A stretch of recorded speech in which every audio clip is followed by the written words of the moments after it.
Sa ibang balita, hindi ibaban dito sa bansa ang larong Roblox ayon sa Department of Information and Communications Technology.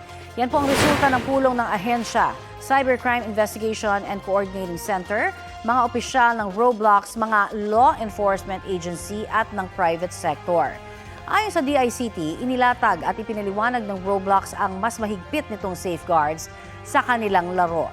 Kabilang po dyan ang mas istriktong pag-monitor at content controls na angkop sa mga edad ng naglalaro nito.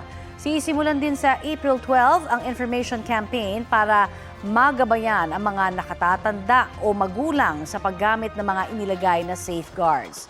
Binigyang diin at muling pinapaalala po ng DICT na ang digital safety ay responsibilidad na platform, gobyerno at ng bawat pamilya.